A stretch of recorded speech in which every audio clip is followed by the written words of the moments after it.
Bonjour à toutes et tous, merci de nous suivre pour ces 26e rencontres de l'AMRAE. Je reçois ce matin donc Guillaume Poupart, vous êtes directeur général de l'ANSSI.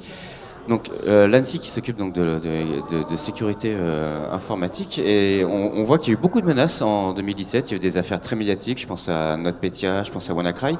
Est-ce que ces menaces sont vraiment de plus en plus prégnantes pour les petites entreprises et les grandes entreprises ?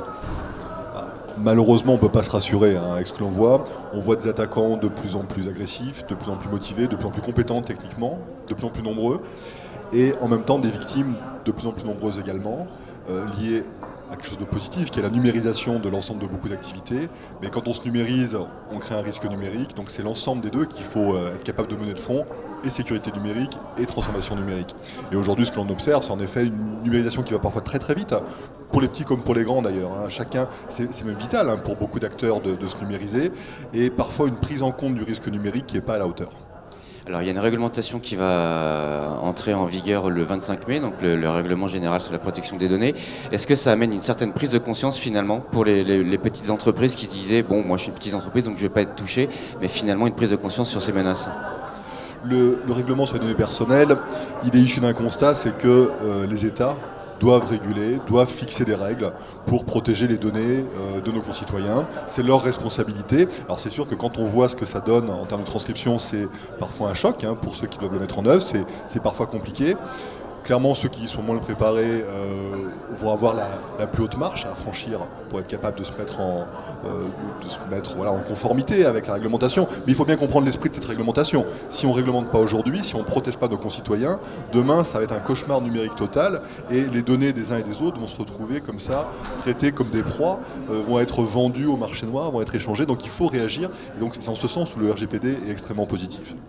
Et en même temps, il y a une deuxième réglementation qui est plus discrète, parce qu'elle ne touche pas tout le monde, qui va arriver en même temps, qui concerne ce qu'on appelle les opérateurs de services essentiels. Alors, pas trop les PME, plutôt des grands groupes, mais avec cette idée que les grands acteurs économiques aujourd'hui ne peuvent plus y fonctionner d'un point de vue cyber. Il faut impérativement empêcher au maximum les attaques informatiques pour ce genre d'acteurs. Et donc, à la fois, ils vont devoir être très vigilants sur le traitement des données personnelles de leurs clients, de leurs partenaires, et en même temps de leur propre sécurité, ce qui n'est pas contradictoire, ce qui fondamentalement va aller dans le même sens. Et on est bien dans cette idée d'une réglementation positive qui va permettre aux gens, même si ça a un coût, même si ça demande un effort, de se remettre aux bonnes normes en termes de cybersécurité. Alors là, on a vu le côté réglementaire, donc le côté des États, donc de la puissance publique. Il y a aussi les assureurs qui se mettent sur la couverture des sinistres potentiels en cyber. Quel est leur rôle justement face à la montée de cette menace finalement? L'assurance, c'est la cerise sur le gâteau. Alors, les assureurs ne vont pas être contents que je dise ça peut-être, mais fondamentalement, quand on est capable d'assurer un risque, c'est quelque part, on l'a compris, on l'a identifié, on l'a cartographié, on est capable de voir ce qui peut être mis dans du risque résiduel et qu'est-ce qui ne peut pas y rentrer. Et donc, nous, on n'est pas des experts en assurance, mais on promeut énormément ce sujet de l'assurance parce que pour nous, c'est vraiment une preuve de maturité. Tant que les gens n'ont pas compris leurs risques, tant qu'ils prennent des risques inconsidérés, c'est pas assurable fondamentalement. Ou s'il y a des assureurs qui jouent à ce jeu-là, ils vont très vite arrêter parce qu'il y a une logique économique qui va les rattraper, c'est une évidence. Si à l'inverse, on est capable de mettre en place les bons moyens de protection, une bonne gouvernance des risques, une bonne gestion des risques, et que le risque résiduel, lui, peut se trouver mutualisé et assuré, là, ça voudra dire que vraiment on aura atteint un niveau de maturité, ce n'est pas encore le cas aujourd'hui, mais un niveau de maturité extrêmement positif, et ce sera notamment le signe que ce risque cyber aura été normalisé et sera redevenu un risque comme un autre, ce qui n'est pas encore le cas aujourd'hui. On est sur du traitement d'exception aujourd'hui parce que voilà, c'est nouveau, ça va très vite, mais fondamentalement l'objectif commun de tout le monde, c'est bien de normaliser ce risque et de revenir à des choses qui ont fait leur preuve sur d'autres types de risques.